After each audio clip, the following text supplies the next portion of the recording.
Hello students, welcome back to our channel. और आज मैं आपके लिए लेके आई हूँ बीपीएससी 101 राजनीतिक सिद्धांत की समझ का चैप्टर 4 मार्क्सवाद।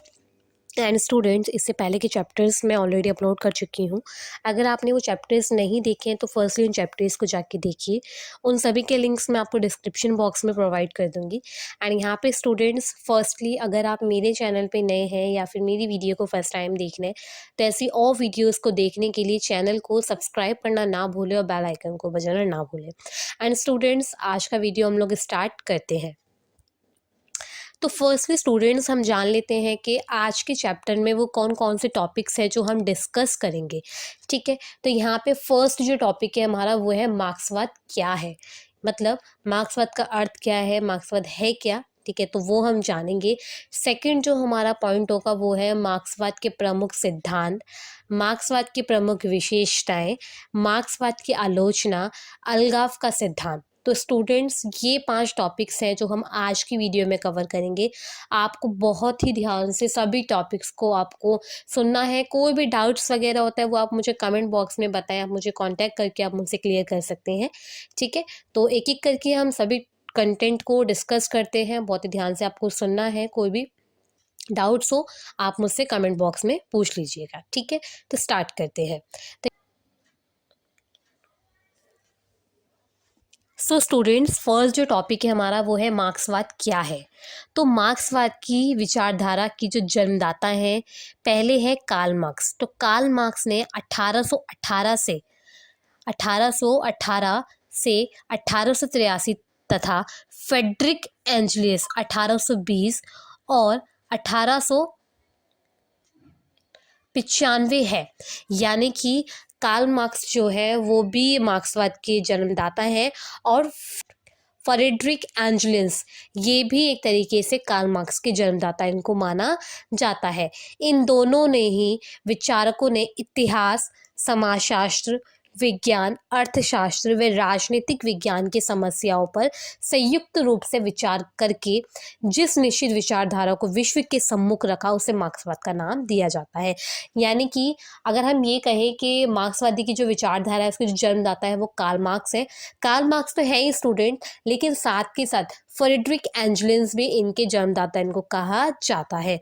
ठीक है, तो इन दोनों ने ही जो कार्ल मार्क्स की जो मार्क्सवादी जो विचारधारा इन्होंने रखी तो उसमें समाजशास्त्र विज्ञान, अर्थशास्त्र विज्ञान अर्थात राजनीति विज्ञान की समस्याओं को देखते हुए जो विचारधारा उत्पन्न हुई उसी को मार्क्सवाद कहा जाता है, अर्थात उसी को मार्क्सवाद का नाम दिया गया है। ठीक है, आई होप आपको इतना समझ में आएगा। मैं दोबारा से एक्सप्लेन कर देती हूँ। मार्क्सवादी की जो विचारधारा है उसके जन्मदाता कार्ल मार्क्स तो है ही है, साथ के साथ फ्रेडरिक एंजलियस भी है। ठीक है, तो इन दोनों ने ही समाजशास्त्र, विज्ञान, अर्थशास्त्र, राजनीति विज्ञान की जो समस्याएं हैं उन पे जो विचार करा वही विचारधारा मार्क्सवाद को उसी का नाम दिया गया। ठीक है, इतना आपको क्लियर हुआ। अब देखिए नेक्स्ट, मार्क्सवाद क्रांतिकारी समाजवाद का एक ही रूप है। तो मार्क्सवाद क्या है, वो समाजवाद का एक ही रूप है। ये आर्थिक और सामाजिक समानता में विश्वास रखता है। तो मेनली अगर हम कहें मार्क्सवाद जो विचारधारा है उन्होंने जनता के लिए आर्थिक और सामाजिक जो समानता होती है, ठीक है, तो उन पे उन्होंने सबसे ज़्यादा जोर दिया है और वो उसी चीज़ पे सबसे ज़्यादा विश्वास रखते हैं। अतः मार्क्सवाद सभी व्यक्तियों की समानता को दर्शाता है। ठीक है, यानी कि दर्शन है। मतलब एक तरीके से कहा जाए जो मार्क्सवाद है उन्होंने आर्थिक और सामाजिक जो समानता होती है उस पे सबसे ज़्यादा जोर दिया है। ठीक है, मार्क्सवाद की उत्पत्ति खुली प्रतियोगिता, स्वतंत्र व्यापार और पूंजीवाद के विरोध के कारण हुई। अगर हम मार्क्सवाद की उत्पत्ति की बात करें स्टूडेंट्स, तो मार्क्सवाद ने हमेशा से ही पूंजीवाद का विरोध करा है और जो खुली प्रतियोगिता होती है, जो स्वतंत्र रूप से व्यापार होता है, उसको सबसे ज़्यादा जोर दिया है। आगे थोड़ा सा हम ये भी डिस्कस कर लेंगे कि पूंजीवाद क्या है, ताकि आपको थोड़ा सा रिमाइंड हो जाए कि पूंजीवाद है क्या। ठीक है, तो यहाँ पे हम देखेंगे कि मार्क्सवाद ने क्या करा है, पूंजीवाद का विरोध करा है और समानता और सामाजिक को एक तरीके से समानता के बीच में उसको विश्वास वह रखते हैं। ठीक है, इतना क्लियर हुआ। आप देखते हैं आगे, मार्क्सवाद पूंजीवाद व्यवस्था को आमूल रूप से परिवर्तित करने और सर्वहर वर्ग की समाजवादी व्यवस्था को स्थापित करने के लिए हिंसात्मक क्रांति को एक अनिवार्य बतलाता है। इस क्रांति के पश्चात ही आदर्श व्यवस्था की स्थापना होगी, वह वर्गहीन, संघर्षहीन और शोषणहीन राज्य की होगी। अर्थात मार्क्सवाद ने यह बताया कि अगर हमें पूंजीवादी व्यवस्था को मतलब इसका अंत करना है तो हमें देखो क्रांति तो हमें करनी पड़ेगी, ठीक है। इससे क्या होगा, जो हमारे मजदूर हैं, ठीक है, जो हमारे वर्गहीन वाले, जो हमारे एक तरीके से समूह होता है, जो गरीब लोग होते हैं, तो उनका शोषण होने से बचेगा। क्योंकि अगर देखा जाए स्टूडेंट, जो पूंजीवादी जो लोग होते हैं वो कौन होते हैं, जो बड़े बड़े एक तरीके से अमीर लोग जो होते हैं, ठीक है, जिनकी खेती बाड़ी बहुत अच्छी होती है, तो वो पूंजीवादी लोग मतलब जो व्यापार करते हैं, ठीक है। लेकिन अगर यहाँ देखा जाए तो मार्क्सवाद ने क्या बोला है कि मार्क्सवाद हमेशा से ही मतलब शुरुआत से ही सामाजिक और समानता में विश्वास रखते हैं और वे चाहते हैं कि एकदम खुली प्रतियोगिता हो, मतलब किसी भी प्रकार का कोई भी भेदभाव ना हो, ठीक है। तो इतना आपको क्लियर हुआ। थोड़ा सा आगे हम पूंजीवाद के बारे में पढ़ लेते हैं ताकि आपको और रिमाइंड हो जाए और आपको और अच्छे से समझ में आ जाए। देखिए, पूंजीवाद का अर्थ अगर हम जाने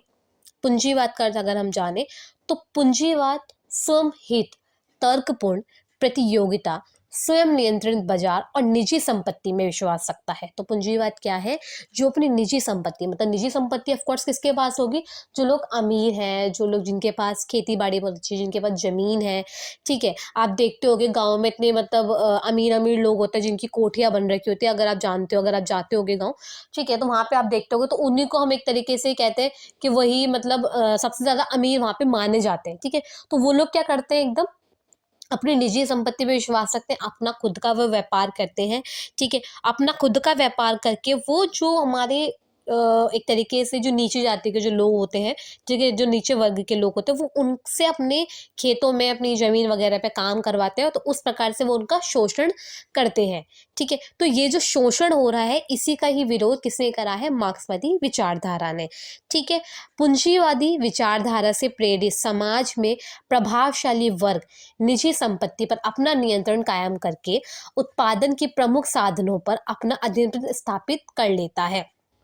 तो पूंजीवादी विचारधारा के प्रेरित जो समाज है वो क्या करता है, अपनी जो निजी संपत्ति है, जो भी इसकी संपत्ति है, उसका वो उपयोग करता है, उस पर वो अपना नियंत्रण कायम रखता है, अर्थात उन्हीं साधनों का उपयोग करके वो अपना व्यापार करता है, ठीक है। आप देखिए, चूंकि पूंजी पर निजी स्वामित्व कायम हो जाता है, इसलिए लाभ जनित प्रक्रियाओं में निवेश का उद्देश्य प्रबल रहता है। रसेल ने पूंजीवाद की व्याख्या इस प्रकार की है। तो यहाँ पे रसेल ने पूंजीवाद की व्याख्या अपने विचारों के अनुसार अपनी एक परिभाषा उन्होंने दी है। व्यक्तिवाद और स्वतंत्रता की एक विशिष्ट अवधारणा पूंजीवादी विचारधारा के हमेशा से प्रमुख तत्व रहे हैं। व्यक्तिगत और स्वतंत्रता की पूंजीवाद अवधारणा आपस में जुड़ी हुई है, ठीक है। तो व्यक्तिगत और स्वतंत्रता जो पूंजीवादी अवधारणा है वो आपस में जुड़ी हुई है। बस हमें यहाँ पे ये जानना है कि जो पूंजीवादी जो एक तरीके से विचारधारा होती है वो हमेशा ही उनकी निजी संपत्ति होती है, वो निजी संपत्ति पे विश्वास रखते हैं, उनका खुद का वो व्यापार होता है, ठीक है। और पूंजीवादी व्यवस्था में हमेशा आप देखेंगे तो वो अमीर जो लोग होते हैं, ठीक है, जिनके पास बहुत अच्छी खेती बाड़ी, बहुत अच्छी जमीन वगैरह होती है, ठीक है, तो वो लोग उनमें शामिल होते हैं। तो आई होप यहाँ पे आपको अच्छे से मार्क्सवाद का अर्थ जो है वो आपको समझ में आया होगा। कोई भी डाउट्स होता है वो आप मुझे कमेंट बॉक्स में बताएं, ठीक है। अब देखते हैं हम नेक्स्ट टॉपिक। अब देखिए, मोस्ट इम्पॉर्टेंट है, सारे ही टॉपिक मोस्ट इम्पॉर्टेंट है, मैं बहुत ही सरल शब्दों में आपको समझा रही हूँ, ठीक है। अगर आप चाहें तो आप मेरे वर्ड्स को या फिर आप इन नोट्स को नोट डाउन भी कर सकते हैं, ठीक है। तो यहाँ पे हमारा जो नेक्स्ट टॉपिक है स्टूडेंट्स, वो है मार्क्सवाद के प्रमुख सिद्धांत। पहला है द्वंद्वात्मक भौतिकवाद का सिद्धांत, ठीक है। इसके बारे में हम जान लेते हैं। ये जो सिद्धांत है ये मार्क्स के विचारों का सॉरी, हाँ, तो ये जो सिद्धांत है ये मार्क्स के विचारों का मूल आधार माना जाता है।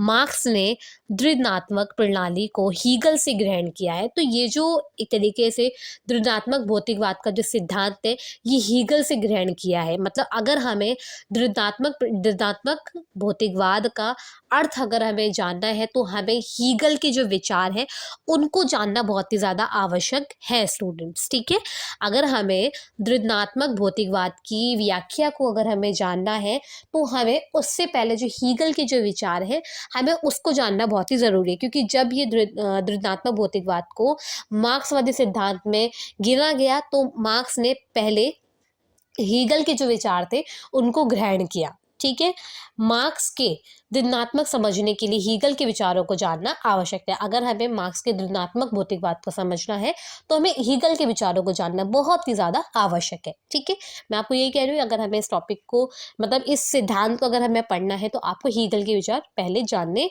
होंगे। तो हीगल के विचारों में संपूर्ण संसार गतिशील और इसमें निरंतर परिवर्तन होता रहता है। ठीक है, हीगल के विचारों में संपूर्ण संसार में गतिशील और इसमें निरंतर परिवर्तन होता है। मतलब हीगल के जो विचार है वो हमेशा समय के अनुसार उनमें परिवर्तन आता रहता है। हीगल के विचारों में इतिहास घटनाओं का क्रम मात्र नहीं है बल्कि विकास की 3 अवस्थाओं का विवेचन किया है।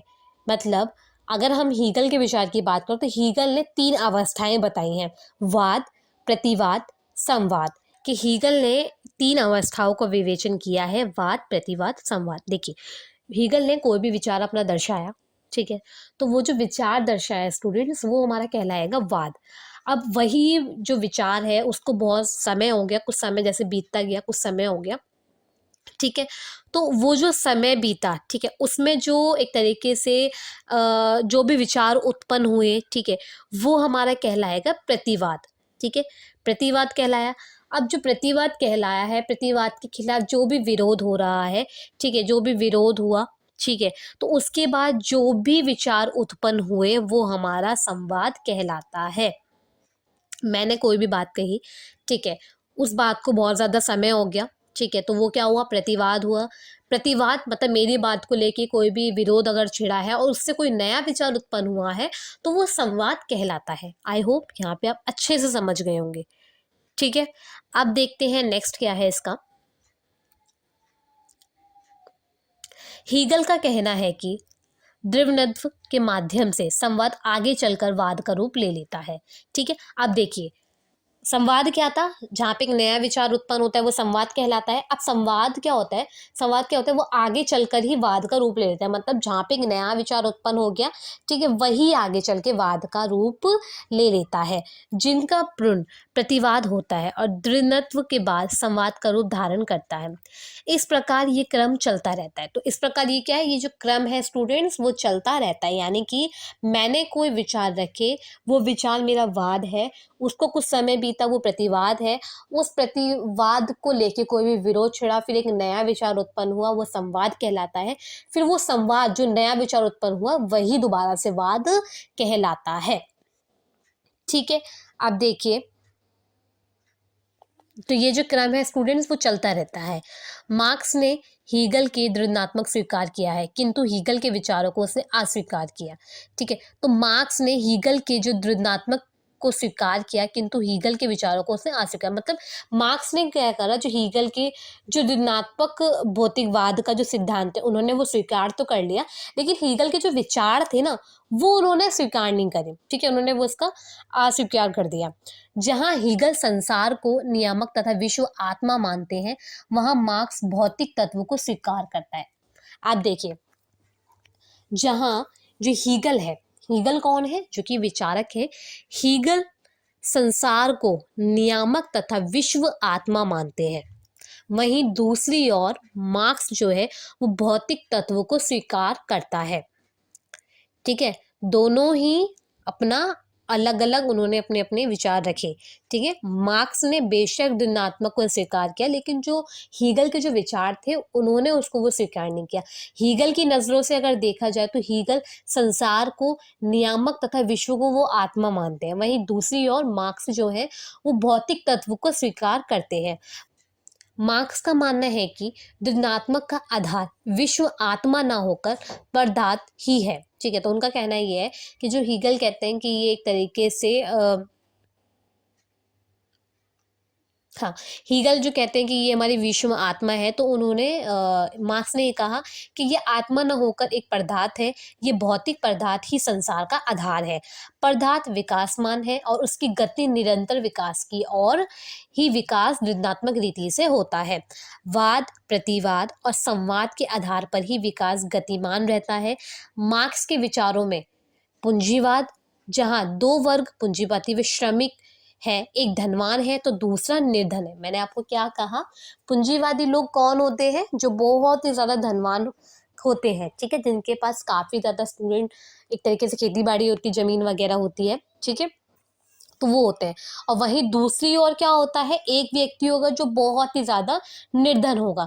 तो इन दोनों के हितों में विरोध है। तो मार्क्स ने क्या करा, इन दोनों का ही एक तरीके से मतलब पूंजीवादी व्यवस्था का, पूंजीवादी जो विचारधारा है उनका उन्होंने पूरी तरीके से विरोध करा है। ठीक है, इन विरोध वर्गों में संघर्ष होना आवश्यक है। इस संघर्ष में श्रमिकों की विजय होगी। ऑफ कोर्स जो व्यक्ति सबसे ज्यादा धनवान है, सबसे ज्यादा पैसे वाला है, सबसे ज्यादा जो एक तरीके से धनी माना जाता है, उसकी जीत हमेशा होगी। अगर दोनों में, एक निर्धन व्यक्ति में, श्रमिक व्यक्ति में अगर विरोध हो रहा है, ठीक है, धनवान व्यक्ति में और निर्धन व्यक्ति में अगर विरोध हो रहा है, तो कौन जीतेगा, धनवान, क्योंकि उसके पास पैसा है, ठीक है, वो सबसे ज्यादा धनवान है। ठीक है, तो इस वे में क्या होगी, जो श्रमिकों की जो विजय है वो उसमें होगी। सर्वहर वर्ग अर्थात श्रमिक वर्ग की अधिनिकवद स्थापित होगी, ये प्रतिवाद की अवस्था है। इन दोनों अवस्थाओं में से एक तीसरी व नार स्थिति उत्पन्न होगी जो साम्यवादी समाज की है। इस स्थिति में न वर्ग रहेंगे, न वर्ग संघर्ष होगा, न राज्य आवश्यकता अनुसार समाज में प्राप्त करेगा। ये तीसरी स्थिति संवाद की स्थिति होगी। मतलब ये कहा गया है कि एक तरीके से जो मार्क्सवाद है उन्होंने पूंजीवादी लोगों का विरोध करा है, उन्होंने खुली प्रतिस्पर्धा यानी कि स्वतंत्र बाजार का उन्होंने काफ़ी ज़्यादा सपोर्ट करा, काफ़ी ज़्यादा उनके हित में उन्होंने क्रांति भी करी। ठीक है, तो उनका मानना ये है कि अगर हम इन दोनों, ये जो दो संघर्ष होते हैं धनवान के बीच में और निर्धन व्यक्ति के बीच में, अगर हमें इन्हें समाप्त करना है तो एक तरीके से साम्यवादी जो समाज है उसको हमें उत्पन्न करना होगा।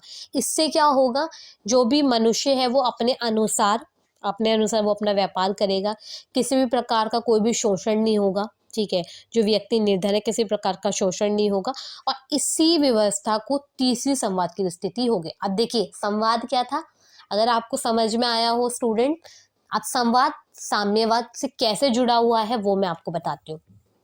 देखिए बहुत ही ध्यान से सुनना। पूंजीवादी है, ठीक है, पूंजीवादी क्या है, एक विचार है, ओके, एक विचार है यानी कि एक वाद है। ठीक है, वाद है, उसको काफी समय हो गया, लोगों का बहुत ज्यादा शोषण हो रहा है, वो प्रतिवाद कहलाया। लोगों को समझ में आया कि अब हमारा शोषण हो रहा है, लोगों ने उसका विरोध करा, तो एक नया विचार उत्पन्न हुआ। नया विचार क्या उत्पन्न हुआ, साम्यवाद। साम्यवाद क्या है, जो मुक्त बाजार है, जहाँ पे किसी भी प्रकार का कोई भी शोषण नहीं होगा, वही संवाद कहलाता है। ठीक है, आपको अच्छे से समझ में आया होगा, संवाद का जो अर्थ है वो भी आपको अच्छे से समझ में आ गया होगा। अब देखिए नेक्स्ट जो हमारा सिद्धांत है वो है इतिहास की आर्थिक भौतिकवाद की व्याख्या। ओके, सो देखिए मार्क्स की विचारधारा में ऋणात्मक भौतिकवाद की भांति इतिहास की आर्थिक व्याख्या का सिद्धांत भी महत्वपूर्ण है। तो जहां हमने दूसरी ओर स्टूडेंट ऋणात्मक भौतिकवाद को पढ़ा, तो उसी और दूसरी ओर भी इतिहास का जो सिद्धांत है, इतिहास की आर्थिक भौतिकवाद की जो व्याख्या है वो भी काफ़ी ज़्यादा इम्पोर्टेंट मानी जाती है। मार्क्स के विचार में इतिहास की सभी घटनाएं आर्थिक अवस्था में होने वाले परिवर्तनों का परिणाम मात्र है।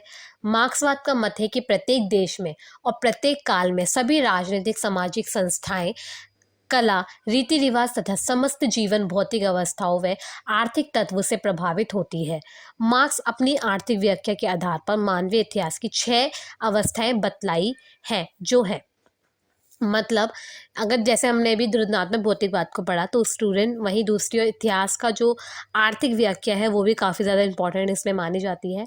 और मार्क्स की विचार में इतिहास की सभी घटनाएं आर्थिक अवस्था में होने वाले परिवर्तन का परिणाम मात्र है। मार्क्स का मत है कि प्रत्येक देश में यानी कि सभी देश में और प्रत्येक काल में सभी राजनीतिक सामाजिक संस्थाएं कला रीति रिवाज तथा समस्त जीवन भौतिक अवस्थाओं व आर्थिक तत्वों से प्रभावित होती है। मार्क्स अपनी आर्थिक व्याख्या के आधार पर मानवीय इतिहास की 6 अवस्थाएं बतलाई है जो है। तो यहाँ पे मार्क्स ने कुछ अपनी 6 अवस्थाएं, ठीक है, आर्थिक व्याख्या को लेकर यहाँ पे दर्शाई हैं, वो हम एक एक करके डिस्कस कर लेते हैं। पहली है आदिम साम्यवादी अवस्था। सामाजिक विकास की इस पहली अवस्था में जीविकोपार्जन के तरीके बहुत ही सरल है।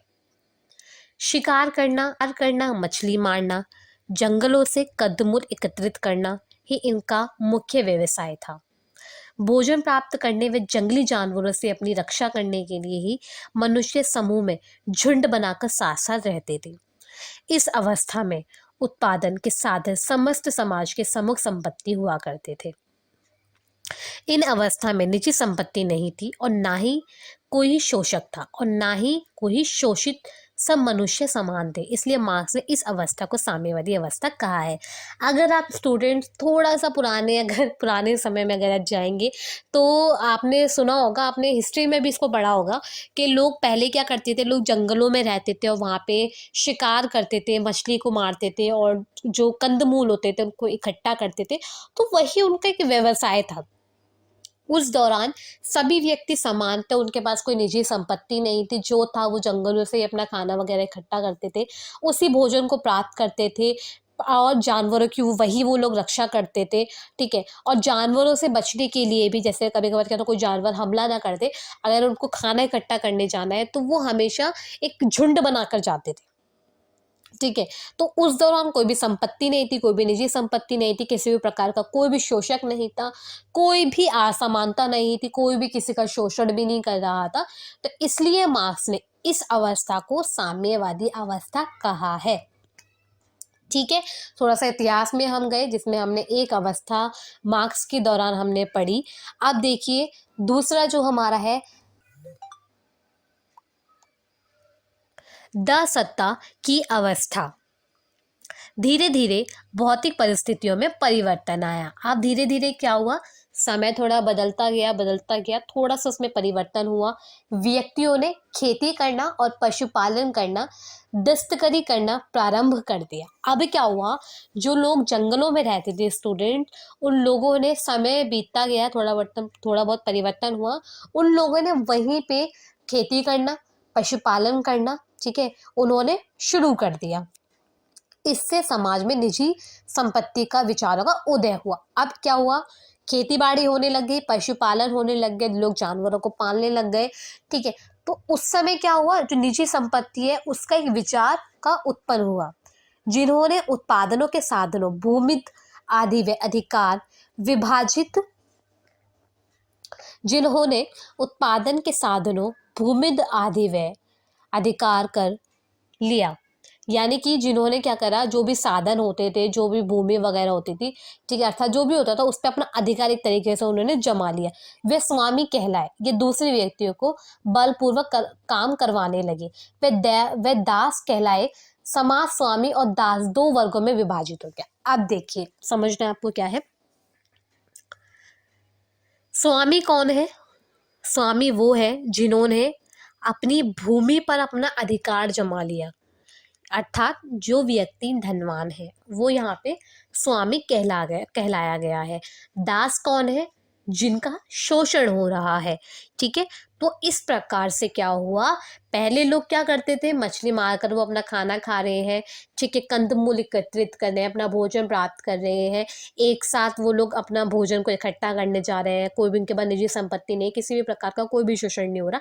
लेकिन जब समय बीतते गया उन्हीं लोगों ने खेती बाड़ी करना शुरू करा, पशुपालन करना शुरू करा, ठीक है। फिर वहीं से जो समाज है वो 2 वर्गों में बंट गया, स्वामी और दास। स्वामी जो व्यक्ति अमीर होता है, दास जिस व्यक्ति का शोषण होता है। अर्थात मैं अगर आपको एग्जांपल दूं तो एक व्यक्ति है, उसके पास खेत है, ठीक है, वो उसका खुद का खेत है, अब वहां पे वो कुछ दो व्यक्तियों को लेके आया, उसमें वो अपनी खेती बाड़ी करवा रहा है, तो वो उसका क्या हो रहा है, शोषण हो रहा है। ठीक है, आदिम समाज की समानता और स्वतंत्रता समाप्त होगी। इसी अवस्था से समाज का शोषक और शोषित दो वर्गों के मध्य अपनी आर्थिक हितों के लिए संघर्ष प्रारंभ हो गया। ठीक है, तो यहीं से क्या हुआ, जो समानता स्वतंत्रता है वो एक तरीके से समाप्त हो गई, क्योंकि जो वर्ग है वो हमारा स्वामी और दास में बढ़ गया। तो वहां से कहाँ से आपको समानता देखने को मिलेगी। समानता का मतलब क्या होता है, जहाँ पे इक्वेलिटी हो। ठीक है, जहाँ पे किसी भी प्रकार का कोई भी भेदभाव ना हो, कोई भी समूह ना बटा हो, कोई भी किसी प्रकार का वर्ग ना हो। लेकिन जब स्वामी और दास में वर्ग बढ़ चुका था, तो वहीं से जो समानता है, जो स्वतंत्रता है, उसकी समाप्ति हो गई थी। इस अवस्था से समाज के शोषक और शोषित दो वर्गों के मध्य अपने आर्थिक हितों के लिए संघर्ष भी प्रारंभ हो चुका था। ठीक है, अब देखिए नेक्स्ट। नेक्स्ट जो है हमारा स्टूडेंट्स, वो है समंतवादी अवस्था। जब उत्पादनों के साधनों में और आर्थिक उन्नति हुई, पत्थर के औजार और धनुष बाण से निकलकर लोहे के हल कर्ग का चालन शुरू हुआ। कृषि, दस्तकारी, बागवानी, कपड़ा बनने के उद्योगों का विकास हुआ। अब दास के स्थान पर उद्योगों में काम करने वाले श्रमिक थे। अब दास की जगह कौन थे, काम करने वाले श्रमिक थे। संपूर्ण भूमि छोटे मोटे उद्योगों, दस्तकारियों और उत्पादन के अन्य साधनों पर तथा कृषि पर जिनका आधिपत्य था, उन्हें जागीरदार व सामंत कहा जाता था। कृषि कार्य करने वाले कृषिकों और दस्तकारी करने वाले श्रमिकों का वर्ग समानतों के अधीन था। इस अवस्था में सामंतवादी अवस्था कहा जाता है। मार्क्स के अनुसार इस व्यवस्था में सभी समानतों तथा कृषिकों दस्तकारों में आर्थिक हितों में परस्पर संघर्ष चलता रहा। ठीक है, अब समय थोड़ा और बदलता गया। ठीक है, पत्थर की औजार बनने लग गए, धनुष बाण निकलकर लोहे में उत्पन्न होने लग गए। ठीक है, दास की जगह पे जो श्रमिक थे वो कार्य करने लगे थे। नेक्स्ट जो है पूंजीवादी अवस्था। 18वीं शताब्दी के उत्तरार्ध में औद्योगिक क्रांति हुई। ठीक है, तो 18वीं शताब्दी में स्टूडेंट्स क्या हुआ, एक औद्योगिक क्रांति हुई, जिसके परिणाम स्वरूप उत्पादन के साधनों पर पूंजीवादियों नियंत्रण स्थापित हो गया। अर्थात पूंजीवादी उत्पादन के साधनों के स्वामी हो गए, लेकिन वस्तुओं के उत्पादन का कार्य श्रमिक द्वारा किया जाता है। 18वीं शताब्दी में स्टूडेंट्स एक औद्योगिक क्रांति हुई, जिसका परिणाम स्वरूप उत्पादन के साधनों पर पूंजीवादियों का नियंत्रण स्थापित हो गया। यानी कि जो 18वीं शताब्दी में क्रांति हुई थी, उस समय से जो पूंजीवादी लोग थे उनका नियंत्रण और उनका एक तरीके से उन्होंने अपना पूरा स्थान एक स्थापित कर लिया था। ठीक है, अर्थात पूंजीवादी उत्पादनों के साधनों के स्वामी हो गए थे। ठीक है, अर्थात जो साधन थे, तो पूंजीवादी लोग उनके स्वामी हो चुके थे, मतलब उनके वो मालिक बन चुके थे 18वीं शताब्दी में। लेकिन वस्तुओं के उत्पादन का कार्य श्रमिकों द्वारा ही किया जाता था। ठीक है, तो जो वस्तुओं का जो कार्य था, उत्पादनों का जो कार्य था, वो श्रमिकों के द्वारा ही किया जाता था।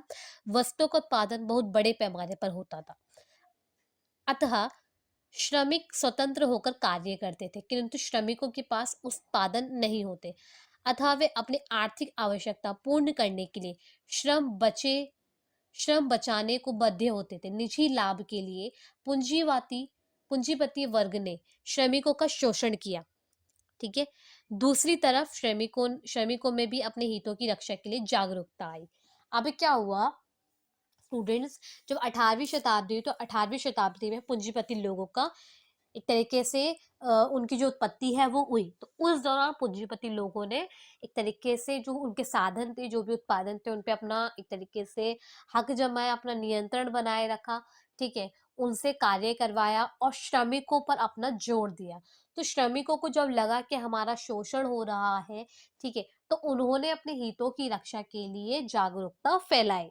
परिणाम स्वरूप दो वर्गों, पूंजीपति शोषक वर्ग और सर्वहारा श्रमिक शोषित वर्ग के भी संघर्ष प्रारंभ हो गया। अब क्या हुआ, जब ये जागरूकता उठी, उन्होंने अपने हितों की रक्षा के लिए जब एक तरीके से जागरूक हुए, तो उस समय पूंजीवादी और जो श्रमिक जो वर्ग था, ठीक है, उनके बीच संघर्ष स्टार्ट हो चुका था।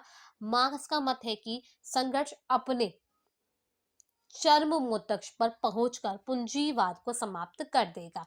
तो पूंजीवाद का मत क्या था? जब ये संघर्ष होगा, जब ये क्रांति होगी, ठीक है, लोग जागरूक होंगे अपने हितों की रक्षा के लिए, तो उस दौरान जो पूंजीवादी वर्ग है उसकी भी समाप्ति हो जाएगी। ठीक है। नेक्स्ट जो हमारा पॉइंट है स्टूडेंट्स, वह है श्रमिक वर्ग के अधीनत्व की अवस्था।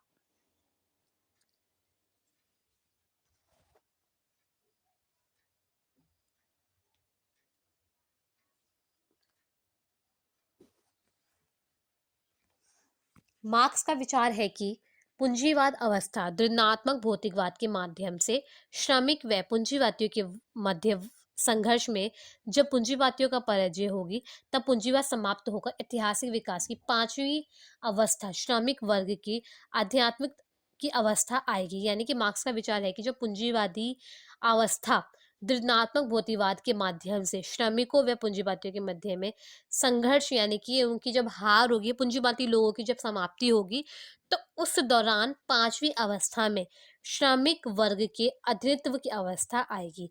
इस अवस्था में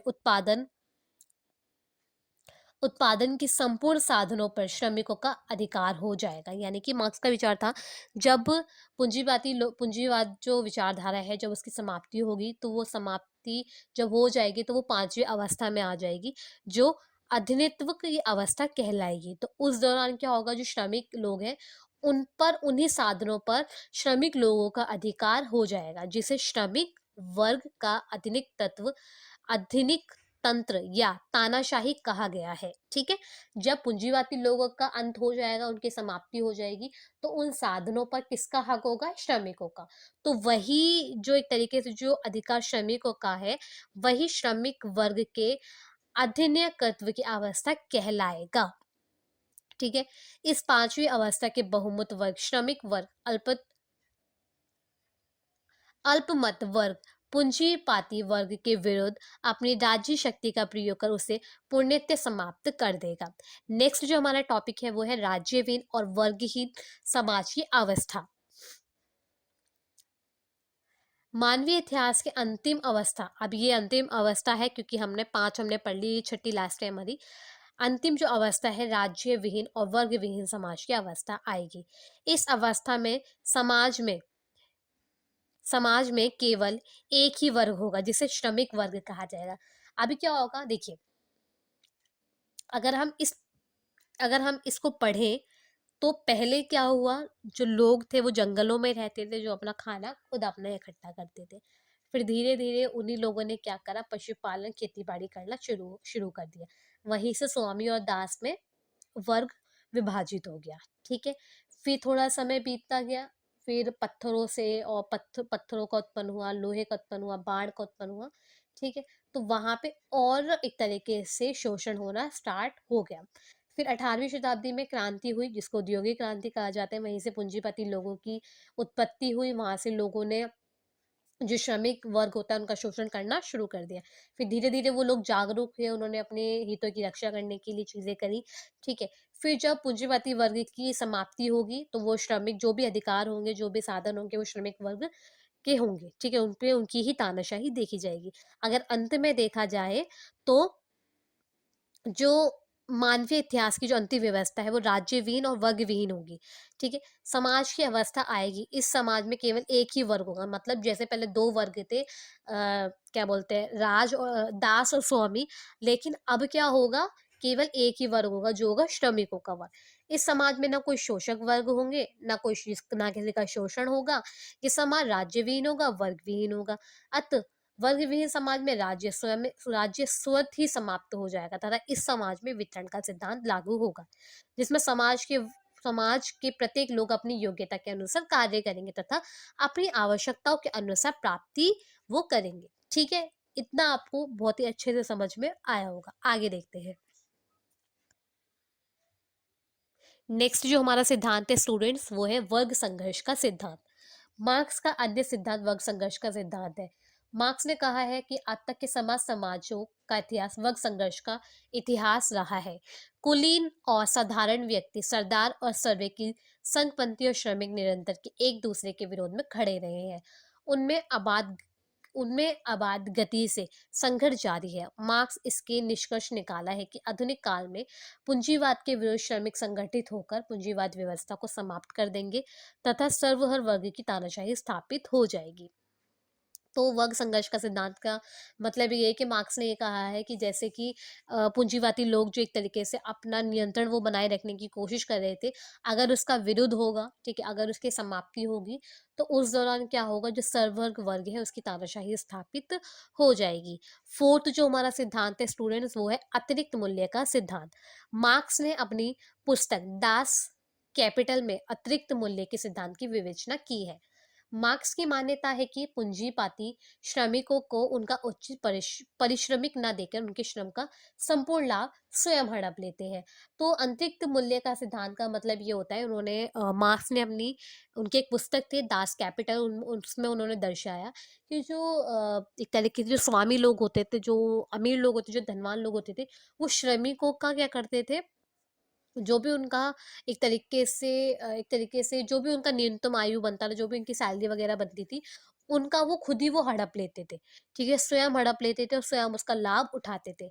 मार्क्स ने माना है कि किसी वस्तु का मूल्य इसलिए होता है क्योंकि इसमें मानवीय श्रम लगा है, ठीक है? तो उनका मानना है कि किसी वस्तु का मूल्य तभी कहा जाता है जब किसी श्रमिक वर्ग की उसमें मेहनत होती है।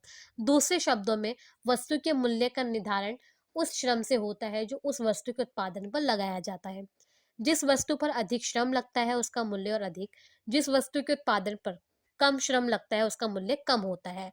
मतलब मार्क्स का कहना ये है कि जिस पे श्रम ज़्यादा लगता है, मतलब जिस पे मेहनत ज़्यादा लगती है, उसकी वैल्यू, उसकी मात्रा काफ़ी ज़्यादा मानी जाती है, बल्कि जिसमें श्रम कम लगता है, उसका मूल्य कम होता है।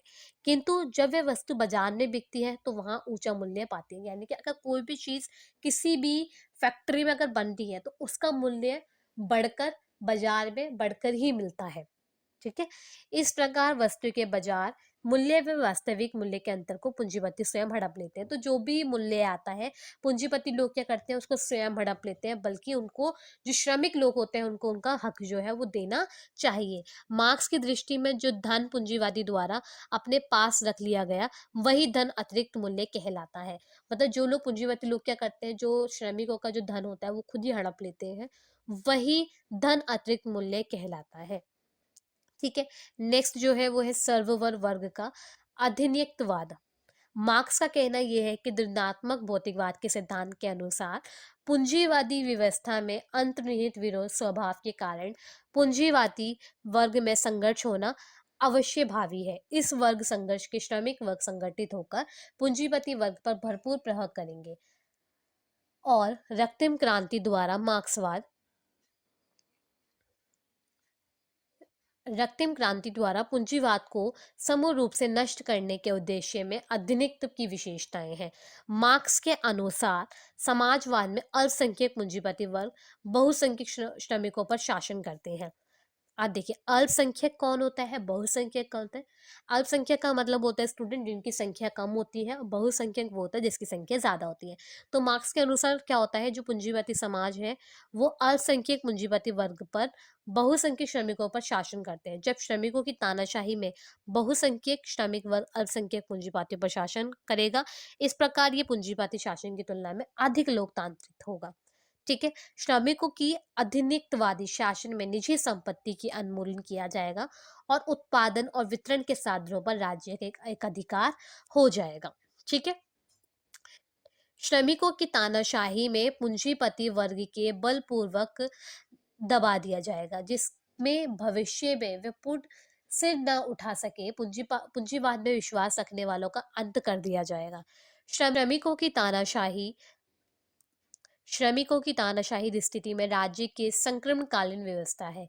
संक्रमण काल में राज्य तो रहेगा, किंतु जब पूंजीवादी वर्ग के समूल रूप से नष्ट कर दिया जाएगा, अर्थात वर्गीय व्यवस्था समाप्त कर दी जाएगी, तो राज्य स्वयं समाप्त हो जाएगा। वर्ग विहीन व राज्य विहीन समाज, मैंने आपको बताया ही है कि जब पूंजीवादी व्यवस्था का स्टूडेंट्स नष्ट कर दिया जाएगा, तो उस समय केवल एक ही वर्ग होगा, जो होगा श्रमिकों का वर्ग। ठीक है। उस दौरान क्या होगा, सब अपने अनुसार कार्य करेंगे, अपनी आवश्यकताओं के अनुसार कार्य करेंगे। ठीक है, यहाँ पे बस इतना सही पॉइंट है। अब सो मार्क्सवाद की प्रमुख विशेषताएं स्टूडेंट्स हम जान लेते हैं। आप इनको स्टूडेंट्स नोट डाउन भी कर सकते हैं, मेरे जो वर्ड्स मैं बोल रही हूँ आप उनको भी नोट डाउन कर सकते हैं, जो भी मैं एग्जांपल आपको दे रही हूँ। ठीक है, कोई भी डाउट्स वगैरह होता है वो आप मुझे कमेंट बॉक्स में बता सकते हैं।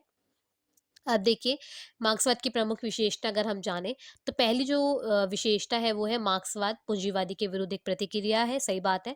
मार्क्सवाद पूंजीवादी व्यवस्था को समाप्त करने के लिए हिंसात्मक साधनों का प्रयोग करता है। सही कहा है। मार्क्सवाद प्रजातंत्रीय संस्था को पूंजीवादियों की संस्था मानते हैं, जो उनके हित के लिए और श्रमिकों के शोषण के लिए बना गई है। मार्क्सवाद धर्म विरोधी भी है तथा धर्म को मानव जाति के लिए अफीम कहा है, जिसके नशे में लोग उगते रहते हैं। मार्क्सवाद अंतर्राष्ट्रीय साम्यवाद में विश्वास करता है। सही कहा है।